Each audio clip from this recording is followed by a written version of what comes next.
So, what's it gonna be, friend? An eternity in the chains of hell, or do you want to take a chance on what's behind door number 2? Come on, Hellspawn, let's make a podcast.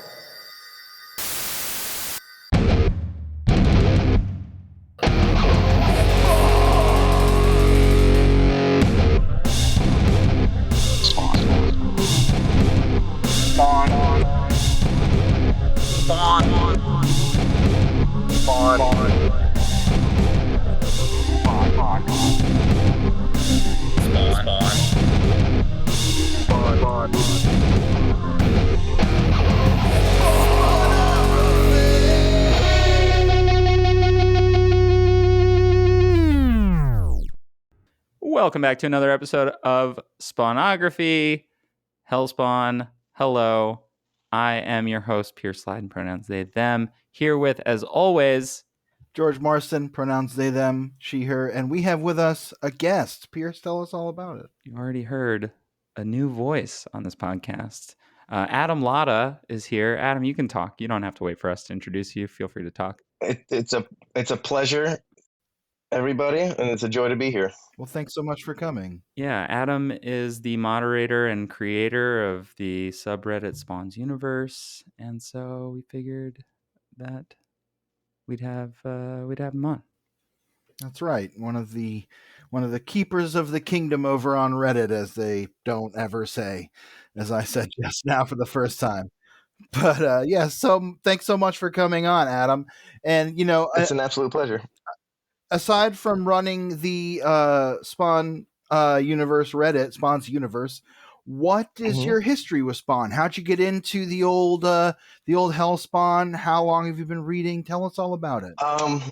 So I got into it since I back when it came out in '92. I saw it in the window of the comic book stores, but I was like 5 years old at the time, so I wasn't allowed to.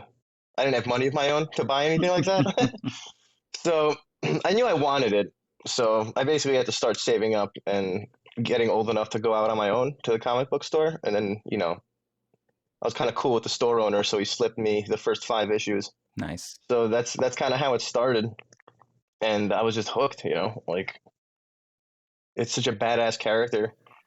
The art is so good, and I was just sucked in, That's great. I mean, that is a very classic way to get into the character because so many of the, I guess some of the letter writers would not like the way that you got into Spawn, considering they would consider it too mature for you. But it is. Yeah, no, for sure. It was very controversial at the time, but I'd imagine my Spawn origin story, it's not like a unique story. It's like every Not 90s kid effectively sure. had the same one that started reading back then. So I'm only a couple years older than you, and I was definitely seeing it on the shelves and thinking that looks pretty badass. I kind of want to read that. That doesn't look like the rest of them. And yeah, definitely. I mean, it was right, How did your, fandom evolve past that? Did you just always keep up with it? And then. Yeah. So it got to a point where I was just buying them monthly. And I was just super into it, always reading it. And then, the McFarlane toy line got crazy. And then that kind of I got into the Art of Spawn figures were coming out when I was in middle school and high school. Oh yeah. So at that point I was kind of making my own money, so I was able to actually buy these things, and it just it was like jet fuel to it, because because before it was just kind of reading comics and then you put the book away and then it's kind of not there. And then now I had on my desk, I had all these sweet gunslinger figures and and it just fans the flames every day, And then plus my parents kind of hated it, so that made me want it even more. Gets a little bit punk rock, or Yeah. The Art of Spawn figures too are really great because they really are the comic book come to life even more so than the regular action figures. Yeah. In my opinion, they're the best line out of all of them. You made such a good point too about when you read a comic and then you put it away, ultimately the art is still there for you to look at again later, but you got to pull it back out. You're not being reminded of it. But having toys and posters and stuff, I mean, I am sitting at my workstation. I still have toys. I have a Spawn toy right here that I look at. There you go. And it's exactly that. It's exactly that vibe of like being reminded of the characters and the stories when I look around. Like, that's a great point. That's really cool. I think that's very cool about how comics and figures, especially Spawn, go really hand in hand. Because I mean, I got the toys before I got the comics myself, and some of the toys would come with the comics, which was an extra super cool bonus. So, I mean, I feel like that's like the other half of the origin stories for Spawn people, because my oldest brother, he bought me like the series 1 medieval Spawn action figure. one of the greats. Because and I still have that same figure to this day. So like my nieces play with it now.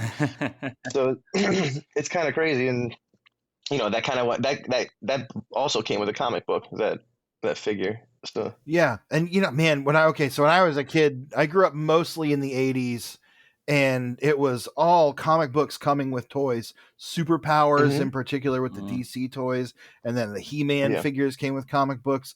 And I always thought that was so cool. And I guess it's not economical, but I feel like given the drought that comics actually have right now, wouldn't it be nice if they could get them into kids' hands some other way like that? Yeah. Still, I do think that there's, especially with DC now doing those smaller digests, there's such an opportunity for somebody to be like, I don't know, package like the Dark Knight Returns Batman with fucking Dark Knight Returns, Dark Knight Returns, and like blow some 14-year-old's mind.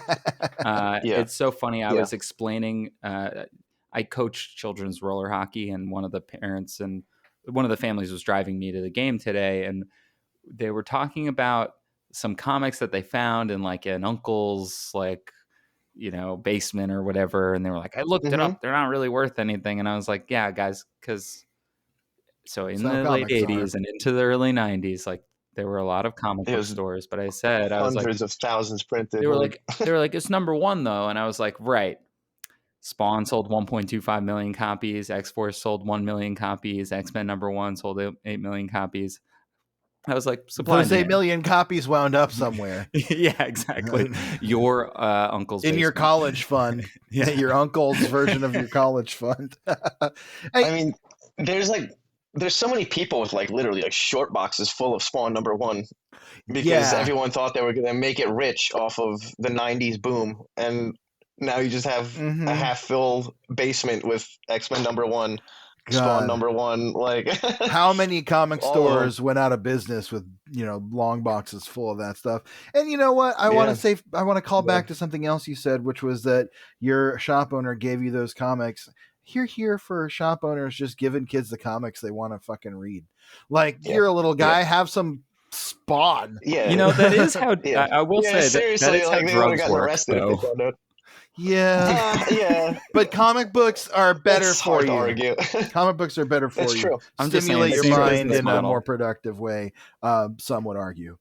I loved my comic shop growing up. It was like right by the movie theater, and so a big weekend for me would be like Friday. I'd go to a movie and go to the comic shop, and it was always like that's okay. So now I write for a website. I write about comic books.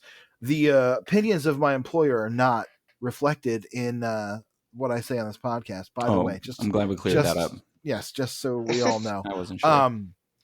But I just would hang out there all the time and just like look at comics and like, there was the store when I was a kid before that where I learned to draw and stuff.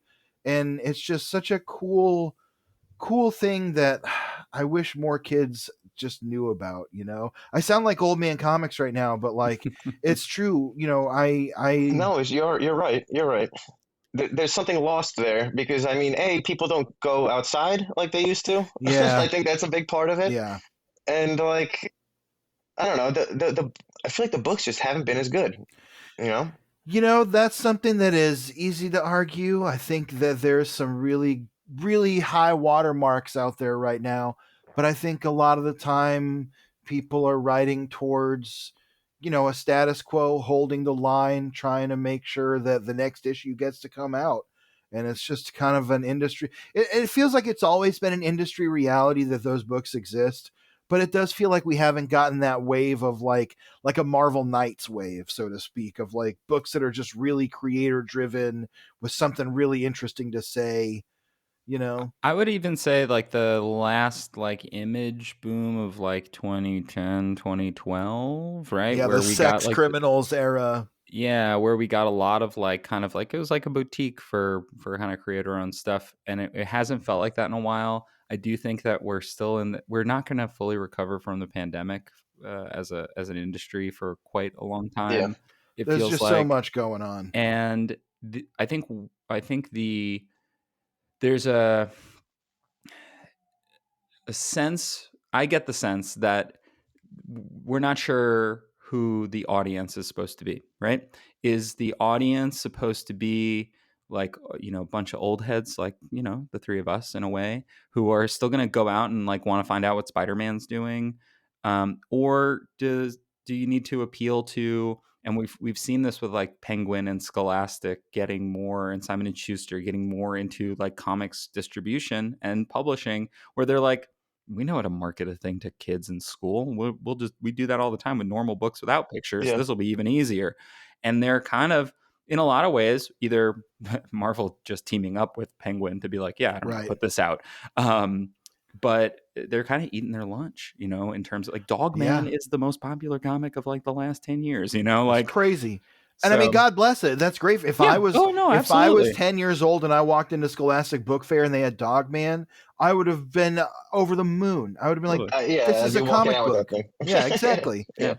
So So it's interesting that you say that, and I'm going to use that as a segue into what we're talking about today, because we've got 2 issues of Spawn that feel very much like what can happen when the boom is over and the gloves are off and you're just writing to like, fuck, we just got to make a good comic now. Like we're not trying to keep up with $1 million in sales. We're not trying to keep up with these big events. These comics are kind of really, I'm going to go ahead and say I really loved these 2 issues. And I feel like these are issues of Spawn that are in the era where they're just trying to make a great comic. They're the toys are kind of doing their thing and kind of helping push everything along. They've got a creative team that is really, really singing. Adam and I were kind of talking about it a little bit before we recorded, that they are really on point right now. And this kind of just feels like what happens when you get to the other side of the hill and you have to keep going. yeah, and it's been interesting because Holguin's now been on at this point for like 20 issues, and we've been getting a little bit of whiplash in terms of quality, I'd say, where at first we were like, oh, a breath of fresh air, a new voice, and then we were like, okay, wait, what's going on now? We did our little Curse of the Spawn, Return of Suture kind of side detour, Yeah, the side quest over there. Yeah, which we exactly. have to. We checked in on Suture one time, and Yeah. little did we know we'd have to just keep checking in on Suture whenever she appears. But Holguin then sometimes I think falls prey to some of the problems that we've had with Todd's writing over the course of these issues, and part of that is the fact that he is in charge of Spawn, and he is at least co-plotting these issues. Right. And so I have to imagine that Holguin's like, well, my hands are tied a little bit. There's only so much that I can do that I want to do. And Brian Holguin, come on the pod. We'd love to talk to you about it. Oh, that would be sick. Be amazing. Yeah. But these, That would be a really awesome guest. if anybody can find him, it seems like impossible to find him. Like, I don't know. Ask Thomas. That's a great point. I will try. But these issues now, we always joke about rushing, like sprinting towards these like milestone issues, and we are really in that like last 400 meters before issue 100, a big deal. Yep. And Yeah. it now feels like somebody reminded them like, hey, issue 100's coming, like you better have something Time to ready to kick it go. up. Yeah. And I love it. Yeah. I mean, there's a little bit of that build up with all of these milestone issues, because 50 has that same kind of a build up leading into it. Yeah. It's always that Spawn And- goes to a spiritual reckoning and comes out the other side with a new perspective. Yeah, he's somehow. got a mission. Yeah, he's got some work to do. And issue 300 also is similar in that regard. Things started getting really like ramped up with the they had like the recap with 290 296 and 297, I think. Right? Yeah. Can't wait to get there in a couple of years. Hey, at this rate, we'll get to 300. Well, we're going to start to get really sidetracked by side things, unfortunately. Yeah. There's a lot coming up. Yeah. That's the beauty of Spawn. The side stories. We're doing a decent job of, we're not diving into Salmon Twitch, which until people start yelling at us for it, we will continue to do. We probably will get into Hellspawn. Hellspawn's a good one. Yeah, because everybody keeps being like, it's not that long either. Yeah. So we'll probably get into that, partly because we got into Curse of the Spawn before realizing we don't really need to get into Curse of the Spawn.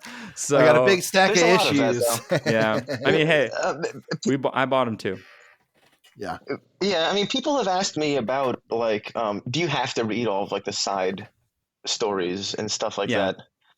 Because it's daunting, honestly, trying to find all this stuff. It's a lot. And I mean, it helps, it adds to it, but I don't think it's, like, you're not going to be lost if you don't read up on all those, like, little side quests and stuff like that. It's funny because as a Spawn subreddit moderator, that, like, probably every other question is like, yeah, where do I start? And with Spawn, it truly is. I get that all the time. Start at issue 1 and just read it, like, with the understanding that, like, and we've talked about this a few times on the show, George, where, the complaints are frequently like, why do you keep repeating yourself? Why do you keep telling us the same things over and over again? Why do you have characters just recapping their last appearance? And the reality is because people probably didn't read all these issues, especially as we get into the lower print runs of some of these issues. It becomes a necessity to recap people on what happened before because they straight up will not be able to read this thing until it's collected in trade paperback. But the reality too is that, like, this universe of titles doesn't have the same sort of, like, lasting legacy that a Spider-Man or an X-Men has, in that just seeing a character just jogs your memory, like, right, Magneto, got it, know his deal, magnets taking over the world, probably. Like, if you see Overt Kill, I'm gonna need a page of just like, who the hell's that guy? Yeah, who the hell is this dude? Yeah, exactly. There's not the it's ingrained cultural knowledge that we share. Yeah, he's not, like, entrenched.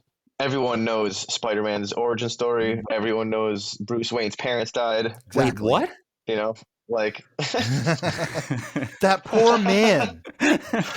Spoiler. Yeah. They were such a nice family. Yeah. I know. But you know what? On that note, we've been chatting around it a lot. I think we should probably start diving in, and let's do it. More will be revealed as we kind of get into it. So, George, I'm going to hit you with those credits. If that's hit me with those credits. Great. So, Todd McFarlane and Image Comics present Black Cat Bones Part 2. Plot by Brian Holguin and Todd McFarlane. Story by Brian Holguin. Penciler Greg Capullo. Inker Danny Meeke. Copy editor and lettering by Tom Warzakowski. Colors by Dan Kemp and Brian Haberlin. Cover art by Greg and Todd. Dedicated to Michelle Capullo, who I believe is Greg's wife. That's nice. And also, we didn't say it, but this is Spawn 92. Oh, yeah. Sorry. Yeah. Spawn number 92. We did a weird thing where we did split a 2-parter across 2 episodes. Live with it. I don't know. Send us a letter about it. We did it specifically to annoy you, listener. Yes. I'm gonna recap Spawn 91. So Spawn 91 summary: Renee, a young runaway, has her bravery and pain tolerance tested in exchange for a place to stay in an abandoned house. Later, Mark, the master of the house, drugs her and begins a sacrificial ceremony when Spawn intervenes.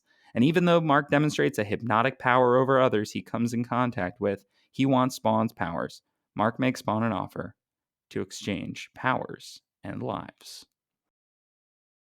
The thing they didn't really mention there is that Mark has used Renee as part of this ritual to so he believes summon the Hellspawn through his intent to kill her, and as Mark believes, trap him in this pentagram of fire in this ritual. Good luck, Mark. Yeah, exactly. Good luck, Mark. Believe in you. Mark is kind of an interesting character. He is very much just straight up Richard Ramirez, the Night Stalker, who was a killer in the 80s and the late 70s in California. This story takes place in California. He looks exactly like Richard Ramirez. He says things that Richard Ramirez says. It's just kind of straight up there. It's something that comics do. And here it kind of works. This character is a piece of shit. He's irredeemable, as we'll find out. And 92 opens with Mark super excited at the fact that he believes he's trapped a Hellspawn. And we get this nice little sequence on the first page of, just kind of showing Renee in the cage, him saying, we got that quote that we used at the beginning that Adam so graciously voiced. What's it going to be? An attorney in the chains of hell, or do you want to take a chance behind door number 2? Let's make a deal. That Let's Make a Deal splash page is great. Yeah, really super cool. Good. Yeah. That image, that's a very like Dracula-esque. Yeah, he just like Spawn like cannot be bothered with this dude. He's just like, what? Like, why are you wasting my time here? Yeah, exactly. And Spawn is he's like, what he says, what you say, man? I know you can talk, tough guy. I've done my homework. And basically Mark tells him, or he says to Mark, I serve no master. And Mark says, look, man, I don't want to be your master. I want to be you. I want to trade places with you. I want your power, and I want to be the agent of hell, and I want you to have a human life, my life. We don't even know if this is possible for Spawn. Maybe it is. Maybe that's somehow what Cog did to become human again. We haven't exactly learned. Yeah. But Spawn is just like, okay, and then what happens to the girl? Mark is like, we fucking kill her. It's part of the ritual. Sorry. And I like this as like at least a potential for how to get to Cog's reality, right? Because Cog's been like, you can become human again, but there's like a huge price to pay, sort of. And we know that Cog is like disconnected from heaven and hell at this point. Nobody wants anything to do with him. He's kind of like fucked up, but he's also free. It's real weird. Sort of on the run like this from weird hell. hermit off to the corner. Yeah, exactly. Somewhere between heaven and hell. And so Mark lays out, he's like, you could go back and get the girl of your dreams, do all the things you missed from life. It shows this sort of breakdown of Al going back and meeting up with Wanda. They grow old together. It's kind of sweet. Yeah, it's very nice. It's like a sweet vision of what could be. I love Greg Capullo's version of old Al and Wanda. Like, yeah, what a great rendering, and kind of a cool moment that is like the blissful future Al will never get to have. Yeah. And Al's just kind of hearing him out. And I like that he says, he comes to the end of the bargain. He says, you don't know what you're asking. You can't comprehend what it means to trade with hell. The layout here, really, there's such a great transition here between like what we're really used to from any real superhero comic, but the layouts have been pretty standard to like, okay, we're kicking this thing into overdrive, and we get this awesome like 3 panels of Al within the pentagram of flames that becomes sort of his eye, with Mark as the pupil, sort of, which then becomes Mark's eye close up. And then like, reality's changed. Like, this is the transition point. He realizes that this isn't where we were before. Yeah, such a cool reality shift. And where are they but in hell, and in Mark's personal hell, as it turns out, because Al tells him, you don't understand the bargain you're asking for. They tricked me. I won't trick you. I'll show you exactly what you're in for. Takes him to this lake of blood and fire where people are just beating each other with bones to survive. He's like, it's a barren place of violence and despair, where the strong prey upon the weak, not for survival, but for sport. This moment here where they're beating up the guy with the cane is basically exactly the opening scene of A Clockwork Orange. Yeah. Like, it's very much like, it seems like it has to be some kind of sort of vague homage to that, or inspiration. I mean, there's a lot of that. There's a lot of that in comic books. Yeah, absolutely. Oh, totally. And Greg Capullo is a master, so he's always putting stuff like that. He's got such an eye for detail. That's the kind of thing that has set Greg Capullo apart from other artists on Spawn, especially ones that have followed Todd McFarlane. There was Tony Daniel. There's Dwayne Turner. Dwayne Turner. Yes, thank you. There have been some other artists. Very few of them, in very few instances, have been able to capture the level of like eye to detail. And those, we talk a lot about how Greg Capullo will frame shots with like the stuff in the foreground that really adds to the detail of the story. He's just such a master of those little details. And they're sprawling all over the page here as we go to hell, where there are just headless corpses like in the wake of the sea of blood. There are like babies burning, chained to rocks. There's like barbed wire with like guts and body parts all over it. This is crazy. It's a really mean version of hell. Like if you look close, the line work on these pages is absolutely crazy, and like it always takes me forever when I'm reading through the Spawn run, because I usually do it every other year or so. That's dedication. And just the amount. I mean, it's a good book. Hell yeah, we're doing it. The detail when you stop and you really look, and the detail in random places that shouldn't even really catch your eye. Like there's like a hanging eyeball on the barbed wire, for example. Yes, exactly, like hanging off the top of the panel there. Yeah, and it's just like there's like scratches in the eye, like things that like it's just. You could spend all day looking at like a single page. Honestly, it's crazy. And believe me, we've had to cut down podcasts because of it. That's true. And it's interesting too, because I think George and I have mentioned this before on the show. Our introduction to the Miki Capullo team up is the New 52 Batman run, and while I think a lot of that art is good, and I haven't gone back to really revisit Court of Owls yet since we've started this show, but one of the things that when I was reviewing those books, would constantly come back to with Miki is the fragility of his lines.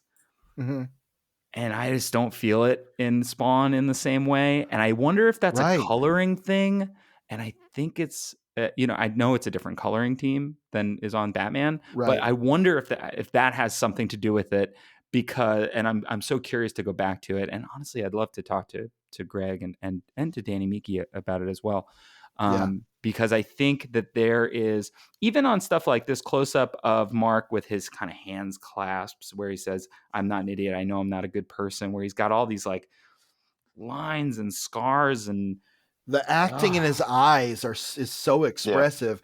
This is the likenesses that Greg pulls off, especially by this point in the comic, are so good. Mark is such a striking character, not just because he's, resembles Richard Ramirez, but even on his own as a character in a world of Hellspawns, he looks like a guy in Hellspawn's world in such a cool way. And he is expressing to Spawn, as he's looking at this untold carnage, this Hellraiser level of like brutality, he's basically explaining to Spawn, look, I don't care about hell. This all excites me. I'm glad the babies are burning. I'm glad there's an eyeball hanging from that barbed wire. I think it's cool. And not only do I think it's cool, I'm dying. And when I die, I'm going to go here. I have a black lump in my head that gets bigger every day. I'm 25. I don't think I'll be 26.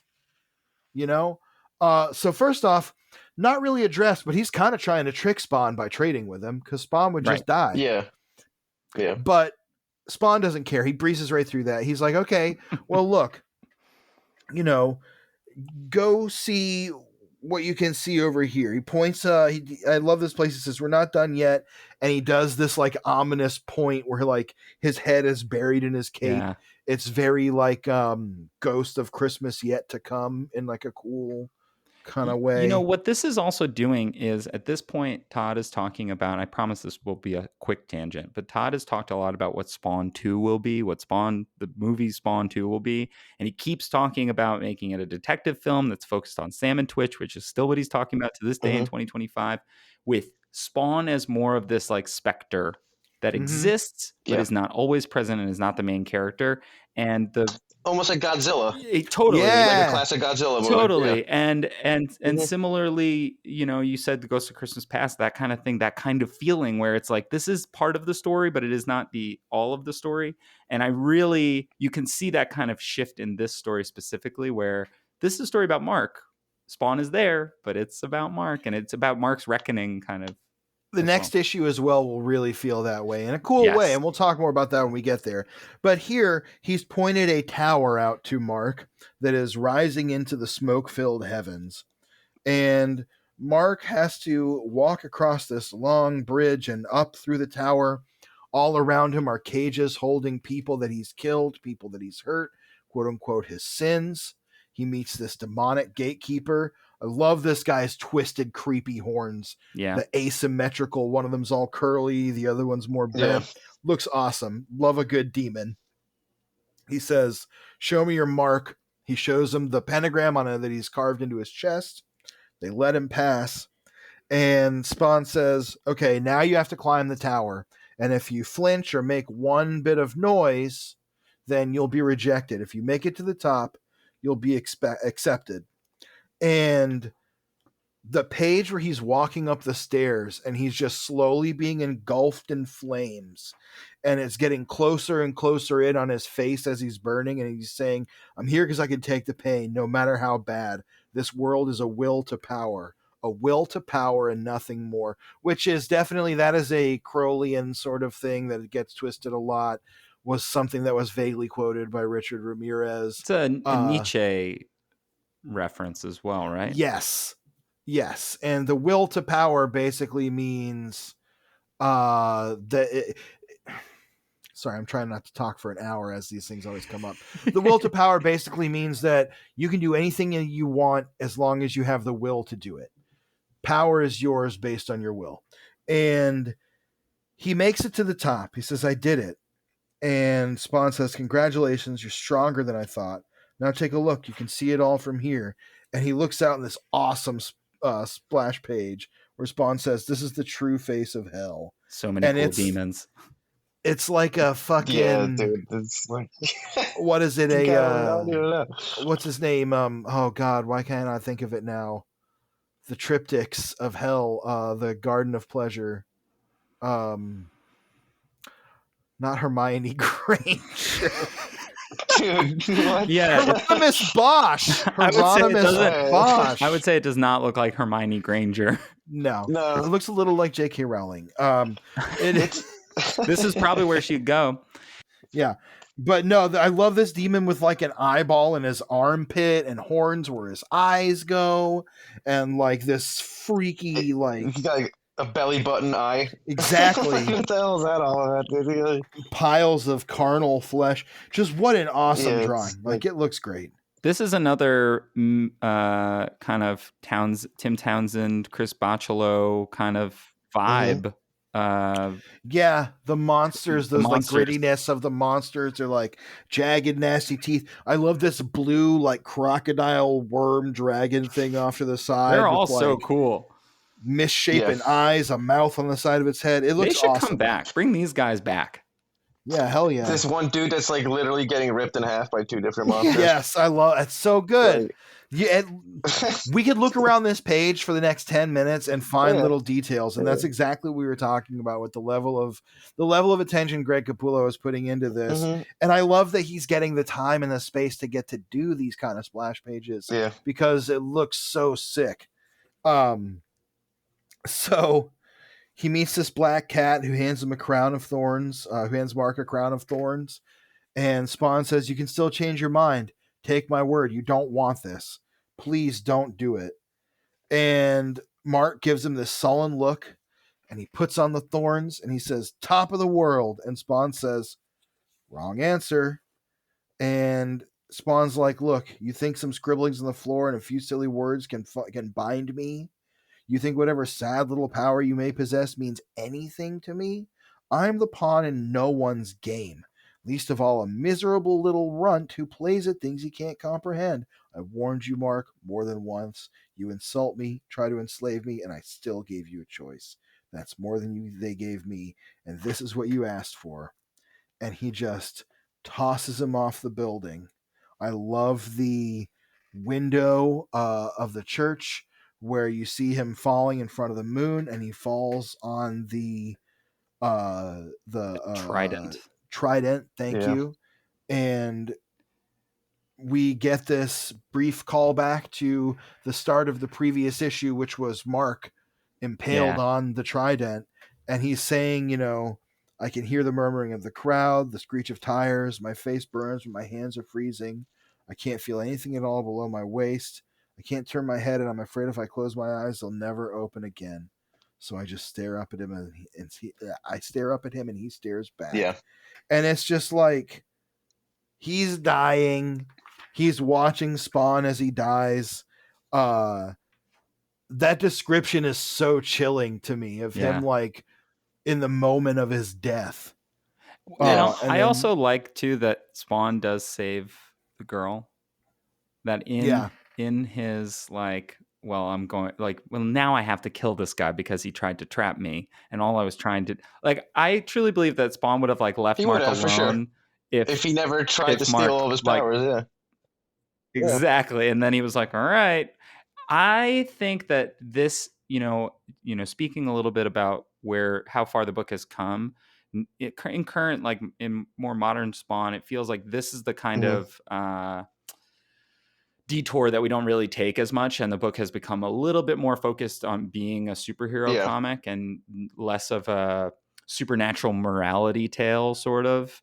And like, that's okay, but it's fun to do these. And I think that this story, especially with the next issue that we're going to talk about, really does set the stage for like, okay, this is like the little bullshit that Spawn's been dealing with, right?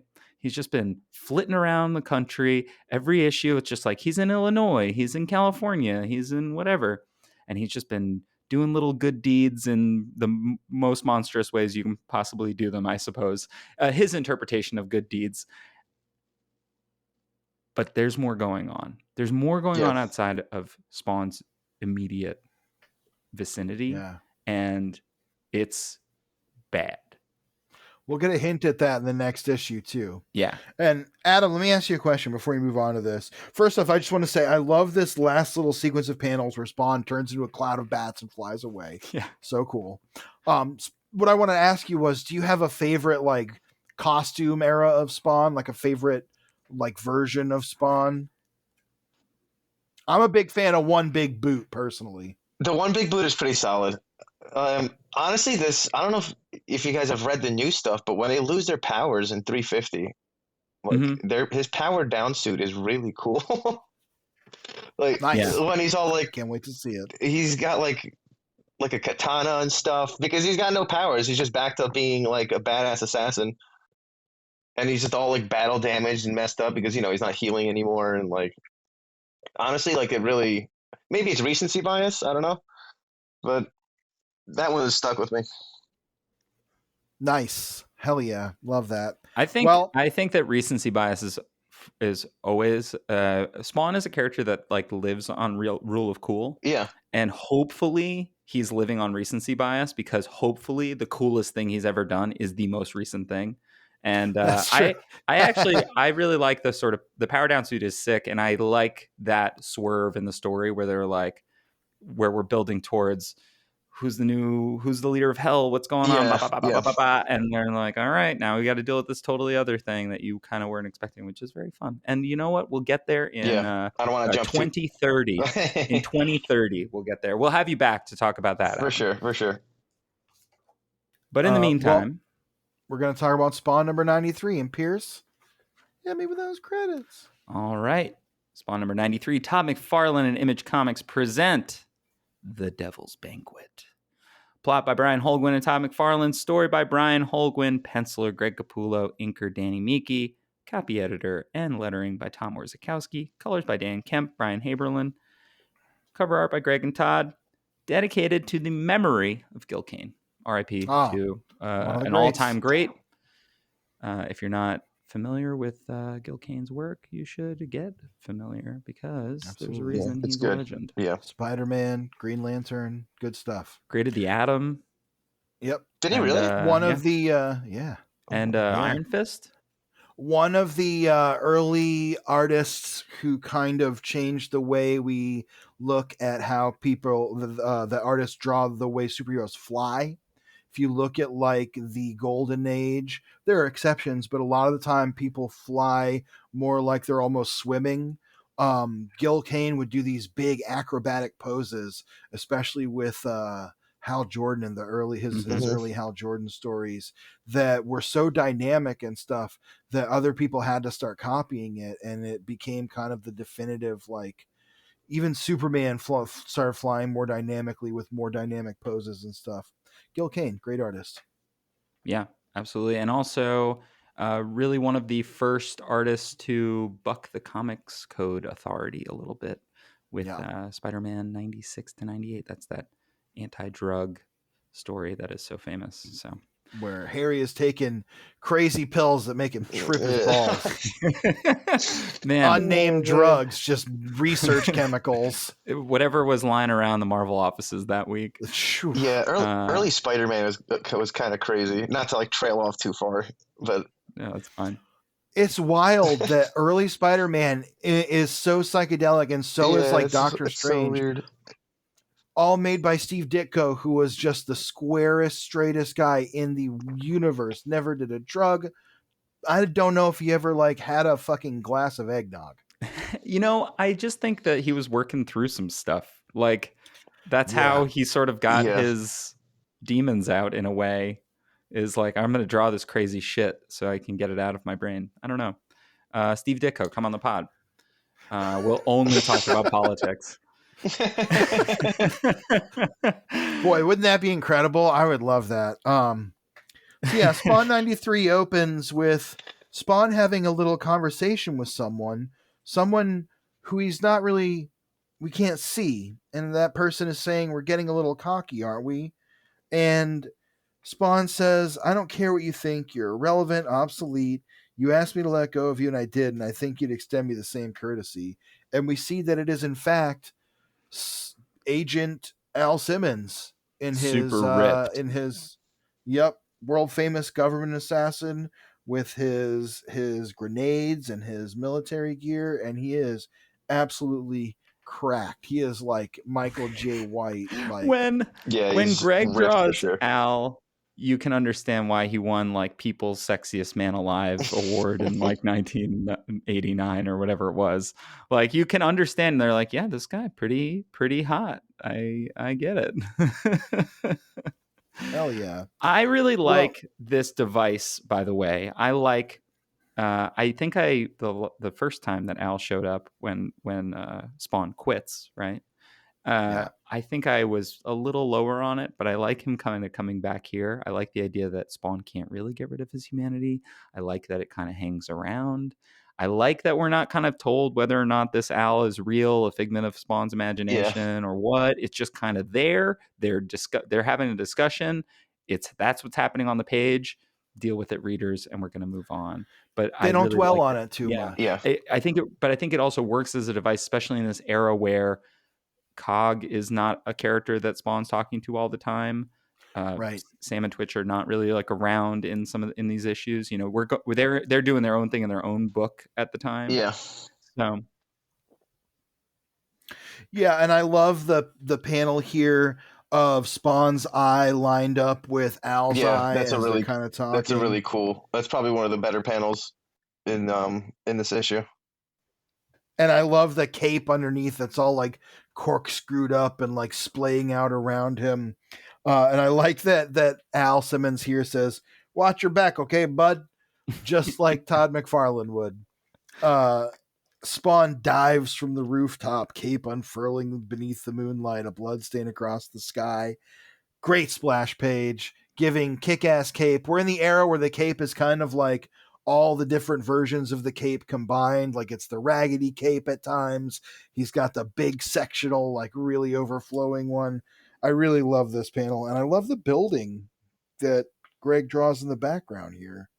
A lot of detail in it. So I feel like those details, like on the building on the side, that's like what separates like the Greg Capullos from every random ass person. Because you could draw Spawn, but like, who the hell is going to make their deadlines by making this crazy amount of detail? Like, how the hell does he do that? Right. Like, and it's every page. It's every page for like 70 issues. It's just crazy detail. Like Yeah. everywhere you look, it's insane. Even like on the moon, like it's wild. Yes, absolutely. I agree 100%. And I think that Greg Capullo having the room to do those details and stuff is really critical. And that's really what makes this such a fun comic to read, is that like we could spend another hour easily just looking at splash pages and being like, that looks sick. That's a sick Spawn cape. That's a sick fucking drawing of Spawn. I think the other thing that really works, and I think, well, so one, I think that where the fragility of Miki's lines actually really works is in those very, very tiny Yeah. details. And I can understand why, if you're used to doing that all the time, doesn't necessarily come across when you're trying to do at certain types of bombastic superhero action with the wrong coloring. And to speak about the coloring quickly, I have gotten on this book for its weird yellows and browns. It does weirdly work here, and I like the little digital computer effect ad of the. I guess they're stars, It but they seems like kind it. of look. Yeah. But they kind of look like Like particles in the air. Like yeah, and I Sparks just almost. yeah, I just think it looks cool. I mean, I love that so much of this book is frequently like, I just think it looks cool. I think that's neat. because that Yeah. isn't that like what the 90s were all about? And so, Like- for better and for worse, absolutely. Yeah. But it's not all the 90s were about. And also, we're in the 2000s now. I know. That's That's true. right. That's true. That's true. It's always the 90s somewhere. Yeah. So we cut to an ocean away, a country house in Sussex, England. Jolly old England, mate. That's where my employers, who are not represented by my views, are located. But they are represented by that impression? No. They'd probably laugh, I hope. Anyway, yeah, we cut to this manor house where these rich people are all sitting around enjoying a meal. Someone's giving a speech, and it's getting kind of ominous. The vibes here are, God, there was that movie that came out just a couple years ago about the girl fighting her way through her in-laws to be able to like marry her like fiance or something. What? I cannot remember the name of that movie. It's a good movie. It's like a horror movie. Wait, she had to like murder the family to marry the husband? Yeah, it's a crazy What? movie. It's a crazy movie. It's really good. What's that on? I kind of want to see that. I'll have to figure it out. I think that's Diane Lane in Monster-in-Law. Yeah, Diane that's Lane the one. becomes a here. monster. Okay. That's the one. No, that is not it. Let's see here. Well, I'm my gonna recommendation later. girl is hunted. This is always great radio, is like when we have to Google something. But Yeah. There's nothing like dead air. Ready or Not. Ready or Not, Ready or starring Not? I haven't- Samara Weaving and Adam Brody. I've never even heard of that. Okay, Adam Brody. well, the premise of Ready or Not is that this girl is invited to this dinner to meet her fiance's family, and they hunt her, and if she survives the night, she gets to marry the guy. What the Vibes fuck? exactly like this is what I was saying. It's a Yeah. common trope, but Ready or Not is the name of the movie. It's pretty good. Pretty brutal. Lots of buckets of blood. I enjoyed it. It's like kind of a murder comedy. Sweet. But that's the vibe here, where things are extremely heightened. Yes. They're all like, this guy's got this like big smarmy smile as he's looking through his reflection in the wine glass. Love that panel. Which, yes, an amazing touch. They're all drawing slips of paper from this bowl that's being passed around, and all of them breathe sighs of relief as they look at. They all breathe sighs of relief as they look at their slips of paper, all except one. And this guy, Reginald, draws a slip of paper with a black X on it. Love the panel of his glasses reflecting his hand holding the paper. And he is chosen to be what has been called the bunny. I can't imagine that's good. No, I would not want to be called the bunny in a room full of creepy ass people that got murderous on their face. Room full of rich people all turn to you and go, well, you're the bunny. I'm getting the fuck away as fast as I can. For sure. Well, Reginald's going to try, because that's exactly what's happening, is he's being hunted by his compatriots here. And we get this nice inner monologue that says, in his mind's eye, Reginald can still remember the science labs of his student days. He's remembering all his youth as he's running through the woods, lamenting the fact that he never thought it would actually come to his turn to be hunted by his friends. Which is pretty crazy considering what we find out over the course of the story. Yeah. So I love all the jungle panels as Reginald is like running from the people. He's telling the story of how he got involved with these people. This woman, Helena, who found him through the kink scene, brought him into this dark world of like rich people, murder, mayhem. And again, he's lamenting that he never thought it would come to him, but it came for Helena and the last time. Love this panel. It's all blacked out with his silhouette, like running through the trees, all the leaves here. I love him hunched over, panting for breath with his ass crack hanging out. Yes. Typical Magic the Gathering tournament. Exactly. Yep. Oh my God, Pierce, I'm going to tell you a story. And Adam, maybe you'll relate to this too. Pierce, I know you play many card tournaments. Years and years ago, I was at a card store during a Pokemon tournament. I was not there to play Pokemon. I was there with my friend buying Magic cards. And there's just a tournament going on.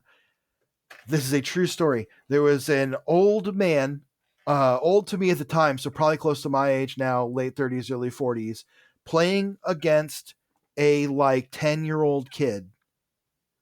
And the kid plays a card, and the guy goes like, Charizard? Fucking Charizard? Are you fucking with me? And he flips the table. It was the funniest thing I've ever seen. On top of that Charizard is like thousands of dollars now. Well, yeah. Yeah, that was like 20 years ago. So this dude just threw like a college tuition for one of his table.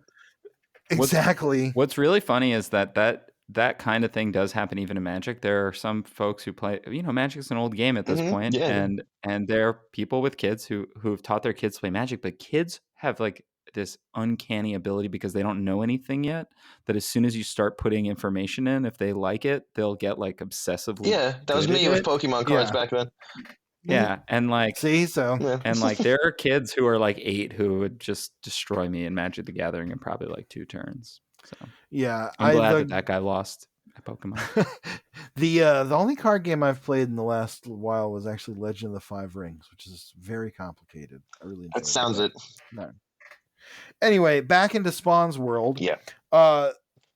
Reginald is spotted by bloody Hargreaves, arrogant bastard, who calls out, Bunny, Bunny, I found him.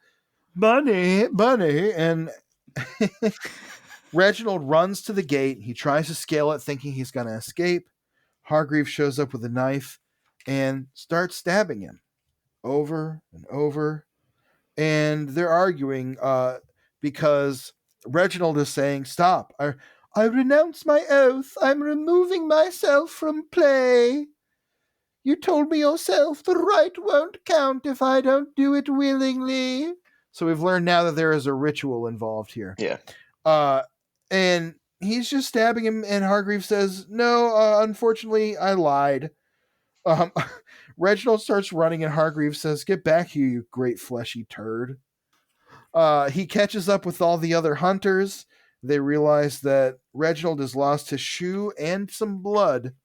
Reginald runs deeper and deeper into the underbrush. I love this page of him crawling into the bushes. Yeah, it's great. Yeah, he's all like shanked and like stabbed up and everything. Yes, exactly. And the last panel on the page where he actually sees Spawn, the eyes. Sees Spawn's eyes peeking through. And then we get the image of Spawn doing the Homer Simpson coming out of the bush. What a great splash page.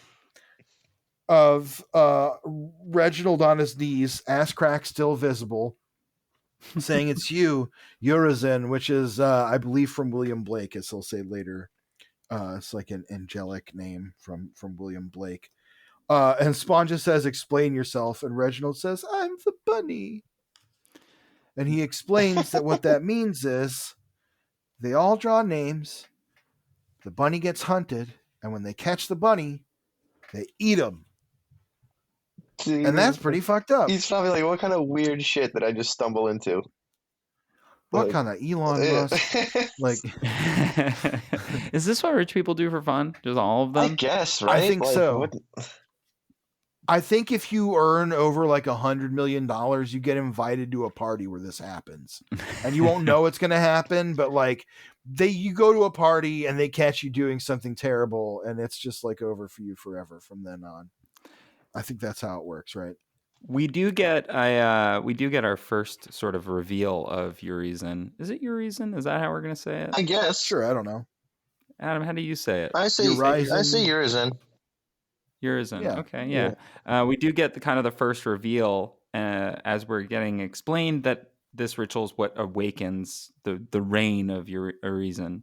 I love Urizen in William Blake's mythology. Just to interrupt quickly, Urizen is the embodiment of conventional reason and law.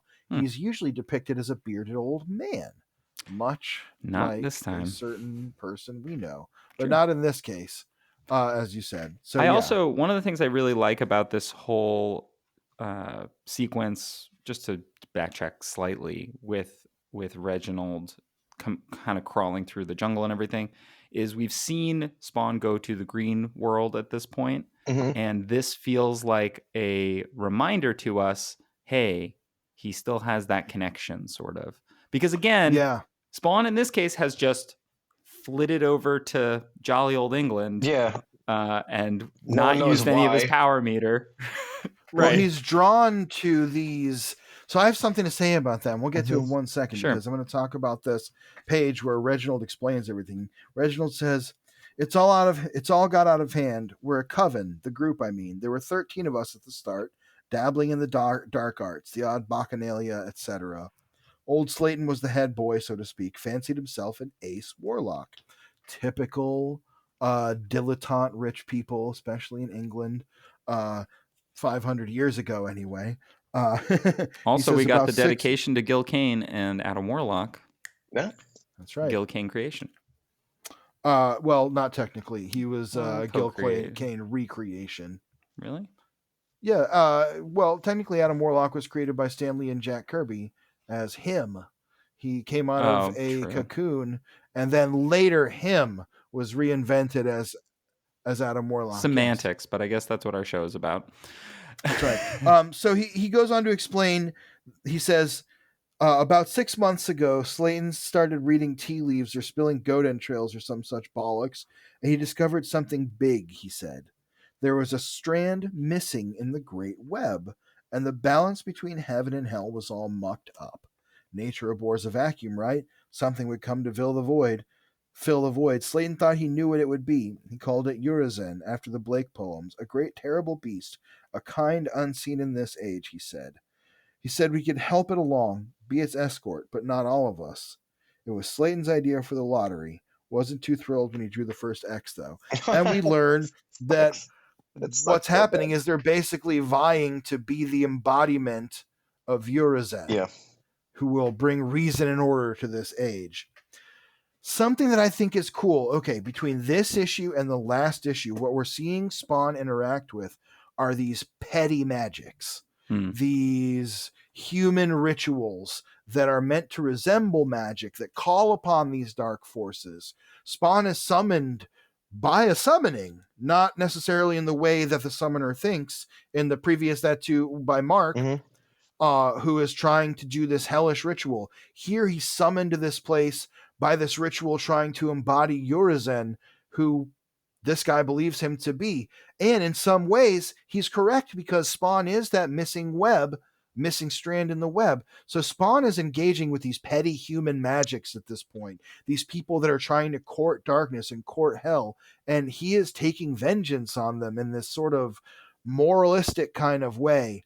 It feels very much like the Doug Mink, William Messner Loeb, I think, Spectre of the Oh yeah. 80s, where he is like the true avenging angel and showing up and like cutting people in half with scissors and shit like that, and like doing all these cool weird torments. Seems a lot like that, and I like that they're leaning into that. These last two stories in particular have really brought up a lot of these esoteric ideas, and they really play with that, a milieu that is a real world practice and pursuit for some people. And I like that Spawn has become this sort of like avenging being against this charlatan like dark arts. It's kind of interesting. Yeah, I think that that's the push and pull of the character. That's what the push and pull of the character has always been. Has been, do I is he a street level hero who's just like fighting in alleyways and fights like a robot every issue, or is he, as we saw very quickly with like issue 8 with Alan Moore, like here's the cosmology of hell and here's all this stuff and here's magic and um it's interesting because I think Holguin has tried to really push the book to make sense of it. Um, but now we're seeing as we get closer to 100 that he's like, okay, I think I've managed to, by having Spawn kind of quit Al Simmons and quit his humanity, push it back towards the direction of the supernatural and make that I have a better conversation with the character, right? By losing his humanity, he doesn't need the night people anymore. He doesn't need the alleyways. He doesn't Right. need Sam and Twitch. He doesn't need New York City. He doesn't need any of that. And he can still do these kinds of stories that are similar to Spawn across America in the late 20s, early 30s of the run, but with a much more insidious kind of supernatural bent to them that I think is working fairly well. I think we're having a pretty good time.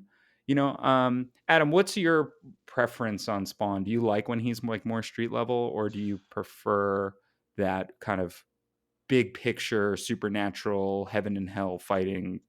I mean, I kind of like they kind of go back and forth a little bit with it, because at some points, like he is dealing with like these existential crises that are like the whole entire world is threatened, and then but like as a change of pace, it's nice for him to be like taking care of like those small like little stories or whatever, because if you're getting like constantly massive battles and like galactic level events, it kind of Mhm. waters it down in a way.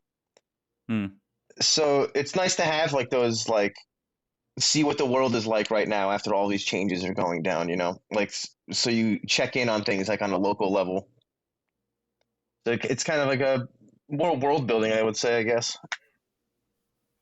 Yeah, definitely. I like that we're kind of in that point where we're seeing what Spawn does when he just gets to do his own thing. Yeah.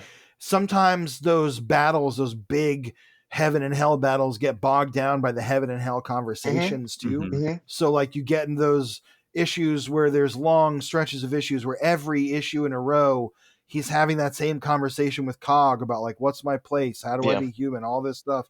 Cog is telling the same thing over and over, and I like that we've moved past that here. I also like that we're getting hints that Spawn can't exactly leave all that behind as he kind of would like to. Yeah. And I feel like he's slowly working towards his ultimate goal of, I guess, disconnecting man from this struggle between heaven and hell the whole time. Exactly. And I feel like him dealing with these like summonings, like with Mark, for example, he's trying to separate Mark from this whole chain. He's like he went through the tower, the cancer got burned up in him. He's like, you got an option to go back home and just leave all this shit behind.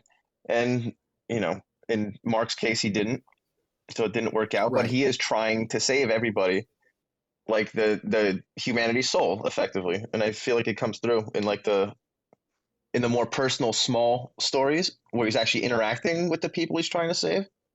100%, 100%. It's more personal that way, I think. I love on the page that's like mostly blacked out with just a couple of like there's a splash of blood. I love the middle panel. That's the silhouette of the hands cutting into They're like like the body. carving him up like it's Thanksgiving or Holy something. shit. It's crazy. It's great. The fact that it's in silhouette is so Yeah. striking, Yeah. and the detail that still manages to get in there. Well, because it leaves a bit to the imagination, and you know how our imaginations run wild sometimes. So exactly, yeah. that's why it's so striking. And again, Capullo, master of the form, knows exactly when to pull back and when it's going to be even more horrifying, just to show us this like creepy silhouette. Yeah. I especially love the eerie green like pallor over it. Yeah, it looks like Spawn's eye, kind of. Exactly. And Spawn says, as Reginald finishes explaining this, he says, Spawn says, "There's not enough evil in this world that you must try to summon even more. I cannot allow this to come to pass." And Reginald says, "Well, yes, I rather see your point." And he runs off. But as he's running, he trips on a root, falls into a ravine, and breaks his neck on a rock. And while he's laying there, Spawn shows up. And I love the way this is written. It says, "Shadows swim before his eyes, the world shifting in and out of focus. Reginald Blakeney looks up at the cloaked figure standing before him. As the last bits of life gurgle from his broken frame, he sees the creature reach out for him, and a last desperate cry for mercy dies stillborn in his blood-clotted throat." A lot of people dying and looking up at Spawn, which I was going to say also a lot of like getting that POV monologue of like, well, this is what it's like when you die. And Spawn reaches down and casts some kind of spell on Reginald and just leaves. Says it didn't take long for the others to find him. The story pretty much told itself. Reginald, panicked and delirious with blood loss, had fallen into the ravine and broken his fat little neck. Hargreaves was right, and they jealously consumed their erstwhile companion, accompanied tonight by several bottles of rather fine Cabernet. They're just gorging on Reginald, and unlike the silhouette, we get Reginald fully laid out on the platter with the apple in his mouth. There's not much for an imagination here. No, this is like just one of the most straight up horror movie moments that we've had in Spawn. Thanksgiving Day turkey on this one. Oh yeah. And the people are like munching on his flesh and it's getting up close. There is just such a cool like Texas Chainsaw Massacre level of like creepiness to this page, where they're all gorging on him. And it says 7 down, 5 to go. Each privately wonders who will be next, but something is wrong here. As they start choking and horking up these awful spews of meat. Yeah, it's like it almost looks like their organs are getting thrown up. Exactly, like they're throwing up the insides of them. Whatever Spawn did to Reginald Blakeney, it poisoned the hell out of his compatriots. It says, "What treachery this! Something vile moves through their bellies, wriggling like the earthworms, skittering like beetles." We know how much Spawn loves to use his little bugs. And the room erupts in explosions of bile. White cells collapse and internal organs implode upon themselves. Soon, 6 bodies lie twitching in the agony of their death throes. 6 bodies encircling the still blue corpse of a 7th. Fire leaps from the tablecloth of the curtain, from curtain to oak-timbered ceiling. In the end, it is the fire that consumes them all, the curling black smoke stinking of rendered fat and burning hair. The game is ended with no winners. If the dark god is to come, they will not have lived to see it. What a great ending! Hell yeah. And I mean, if that doesn't make you want to run out and get Spawn number 94, like what for sure, what's going to do it? That tiny tease had me, oh my God, that was the longest month. Waiting for the next issue to come out, because you don't really know anything about Urizen. You're like, who the hell is Urizen? And then you just see this giant dude like effectively covering the entire moon with a silhouette. So I was like, this guy must be like monstrously big and terrifying, and you just can't wait to see him. So at this point, as somebody that was like reading along, did you have another villain that was like your favorite? What we hear in the letters a lot is that like people are upset that Clown hasn't really appeared very much. Some people really like Jason Wynn, but like I think Jason Wynn's kind of boring. But even though we have seen him recently in this kind of like Whole Gwyn run, who was your guy before this? And Um, then Honestly, his Rose Gallery was really weak for a while. That was really one of the biggest complaints about Spawn in general. And I feel like Clown and Violator were like the guy that he would always fight. So that's why he was always so missed. But I personally think like the Redeemers were really cool back then because he's still an enemy at this point. So yeah, I always liked the Redeemer anti-Spawn. yeah, Very cool. yeah. Nice change of pace from the like cyborg created by the Mafia that there's like 6 of in a row. Yeah, and a lot of the enemies that Spawn fights tend to be from hell for whatever reason. You would think you would fight more heaven-based guys. Yeah, that's a great point. You'd think that the side he's on would probably fight him a little bit less, but it's all survival of the fittest, and like the strongest might makes right. We see that over and over. So ultimately, you kind of get why like Violator is trying to kill him to be the general. He's got this flawed logic. He's jealous. It's interesting. Jealous, exactly. That's what it boils down to, is that it's all jealousy. Yeah, I'm still a big Tremor fan. Oh, Tremor's awesome. We need more of him, honestly. Awesome. We bring back Thomas Healy, bring back Tremor, Todd McFarlane, bring back Tremor. I think that we are going to be seeing a lot of these guys from the early issues that we haven't seen for a while, because they're expanding the universe now, So like, when it's only one group of like a handful of dudes, you're not going to expand like crazy. But now if you have like, let's say some random person like us, like has some favorite story arc from the beginning, it's kind of like how the Curse of Shirley Johnson came along with. She's such an obscure character, and she's about to get a full monthly book. Yeah, like there you go. We're gonna be. I think we'll be getting things like that. I think that is that is something that I've really, George and I have talked about this a lot. It's like, what is the thing that holds Spawn back from becoming a Marvel or DC universe? Now, part of it, I do think for a while, is that if Spawn is the character who you're mainly like checking in with, you're getting like a similar flavor of story across the line. And that is something that, like, if you look at like a Marvel or DC, they might all be superheroes, but with different characters, you get different types of stories, right? You're able to kind of like, if you're Spider-Man versus your Captain America versus your X-Men, you're getting, yes, they're all superhero stories, but they all have a kind of their own thing going on, right? And then further expanded by sort of genre explorations of like Master of Kung Fu,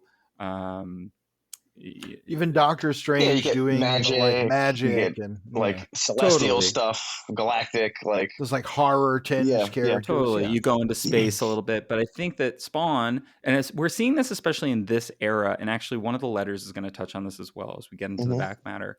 But early on in Spawn, we saw Savage Dragon, Youngblood is related, Chapel, we're doing stuff, we're building a universe, there's all these other characters, they're doing stuff. If you go check out those books do have a different flavor from Spawn, but we're told that they live in the same world relatively. And that feels, that makes you feel like, oh, I'm missing something if I don't check in on Shadowhawk. Spoiler alert, you're not missing you're not missing much. Don't check in on Spawn. For like Spawn related, you're missing Shadowhawk things if you don't check in on Shadowhawk. But there's a feeling in the early issues of Spawn of like, oh my God, like this is the beginning of a new universe. This is so cool. Well, Image, it was also Image as a whole was like kind of driving that, because it was basically a bunch of friends that made their own stories, and they did connect it in the beginning.